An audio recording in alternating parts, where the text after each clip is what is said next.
అందరికీ నమస్కారం.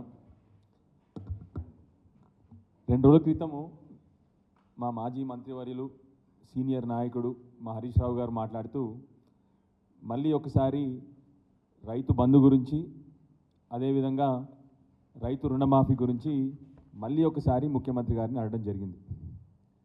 దానికి జవాబుగా కాంగ్రెస్ వాళ్ళు గత 6 నెలలు చేస్తున్న పనే మళ్ళీ రిపీట్ అవుతూ ఉంది. ఏమీ లే, వితండవాదం మనం ఎస్ అంటే నో అనాలి, నో అంటే ఎస్ అనాలి.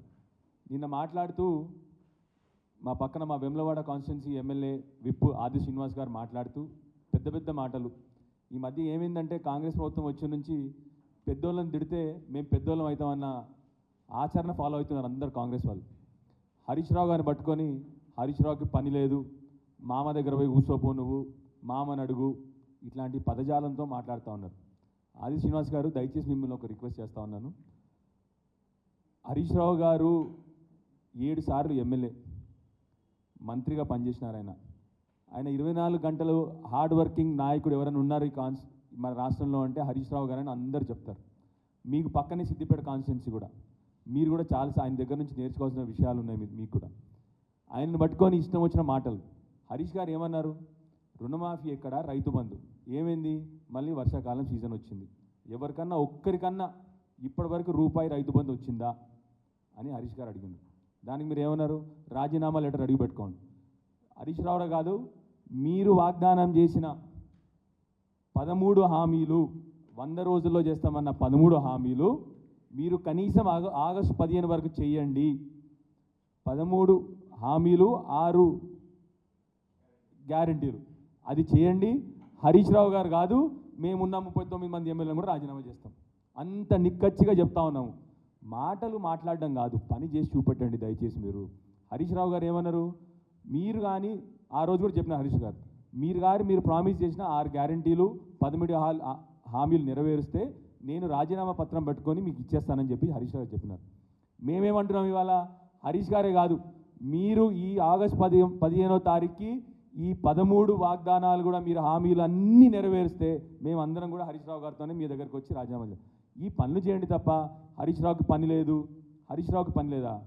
దయచేసి మిమ్మల్ని ఒక్కటే విషయం చెప్తున్నాను మీకు. మీరు వచ్చిన కాన్స్టిట్యున్సీ గ్రామీణ కాన్స్టిట్యున్సీ, వెమ్లవాడ మొత్తం రూరల్ ఏరియా. అక్కడ మొన్న మీ ముందలే, కళ్ళ ముందలే మొన్న అన్ని పంటలు ఎండిపోయినాయి వెమ్లవాడ కాన్స్టిట్యున్సీలో. మీరు అవి చూడండి. కానీ హరీష్ రావు గారిని పట్టుకొని పని లేదు. మీకు విషయం తెలవాలి. మీకు మొన్న వచ్చినన్ని ఓట్లు హరీష్ రావు గారికి 7వసారి కూడా అంతకంటే ఎక్కువ మెజారిటీ వచ్చింది. మీకు వచ్చినన్ని ఓట్లు, మీకు వచ్చిన ఓట్లు 71,000. హరీష్ రావు గారి మెజారిటీ మొన్న కూడా 75,000 కంటే ఎక్కువ మెజారిటీ వచ్చింది. అలాంటి నాయకుడిని పట్టుకొని మీరు పని లేదు హరీష్ రావు గారికి, నువ్వు ఇంట్లో కూర్చో, దయచేసి ఇలాంటి మాటలు మాట్లాడకండి. మిమ్మల్ని కోరేది ఒకటే, మీరు ఇప్పుడు మీరు పోండి. ముఖ్యమంత్రి గారికి రైతుల గురించి ఏమాత్రం అవగాహన లేదు. మీరు వచ్చిన కాన్స్టిట్యున్సీ ఏమో రైతుల కాన్స్టిట్యున్సీ. మీరు పోయి ముఖ్యమంత్రి గారి పక్కన కూర్చొని రైతుల కష్టాలు చెప్పండి. రైతులకు మీరు ప్రామిస్ చేసిన రుణమాఫీ, రైతులకు మీరు ప్రామిస్ చేసిన రైతు భరోసా, ఇవన్నీ కూడా రైతులకు చేరదీయండి. రైతులకు రావాల్సిన మన వరద కాలువ, మీ కళ్ళ ముందులే మన వరద కాలువ ఎండిపోయింది మొన్న ఎండాకాలంలో, ఆ వరద కాలువలో నీళ్లు నింపియండి. ఇవి మీరు చేయాల్సిన పనులు. మిమ్మల్ని దయచేసి ఒక హరీష్ రావు లాంటి మా నాయకుడిని తిడితే పెద్ద నాయకుడు అవుతానని అనుకోవద్దు. మీరు ఎవరినో మీ పార్టీని ఆనందపరచడానికి పెద్ద నాయకులు తిట్టడం కాదు. హరీష్ రావు లాంటి నాయకుడి దగ్గర మీరైనా నేనైనా మంచి చేసే నాయకుల దగ్గర నేర్చుకుందాం. మనందరం కూడా, మనం కొత్తగా మొదటిసారి ఎమ్మెల్యేలు అయినా మనందరం కూడా దయచేసి తిట్టి గొప్పవాళ్ళం కాము, పనులు చేసి గొప్పవాళ్ళం అవుతాము. మిమ్మల్ని మళ్ళీ రిక్వెస్ట్ చేస్తూ ఉన్నాను, మిమ్మల్ని ఛాలెంజ్ కూడా చేస్తూ ఉన్నాను. మీరు ఆ 13 హామీలు ఆగస్టు 15వ తారీఖు వరకు నెరవేర్చండి. నేను కూడా హరీష్ రావు గారితో వచ్చి నా రాజీనామా పత్రం మీకు ఇచ్చేస్తాను. మీకు ఏ భాషలో రాయమంటే ఆ భాషలో రాసిస్తాం మేము. ఏ స్పీకర్ గారి భాషలోనో, మీ మంత్రి గారి భాషలోనో, మీ ముఖ్యమంత్రి గారి భాషలో ఏ భాషలో రాసిమ్మని రాసిస్తాం. దయచేసి ప్రజల పక్షాన నిల్చోండి. స్పెషల్లీ మీరు వచ్చిన కాన్స్టిట్యున్సీ వ్యవసాయం మీద ఆధారపడిన కాన్స్టిట్యున్సీ మీది, రూరల్ కాన్స్టిట్యున్సీ కంప్లీట్గా మీది. మీరు ప్రజల పక్షాన నిల్చోకుండా వచ్చి వేరే నాయకుల్ని తిట్టిపోతాము, వితండ బాధలు చేస్తాము, పనికిరాని మాటలు మాట్లాడతాము, మేము ఒకటంటే మేము 2 మాటలు అంటాము. ఈ కాదు కావాల్సింది ప్రజలకి. ప్రజలు కష్టంలో ఉన్నారు, వర్షాకాలం వచ్చింది. మిమ్మల్ని చిన్న విషయం అడుగుతున్నాను.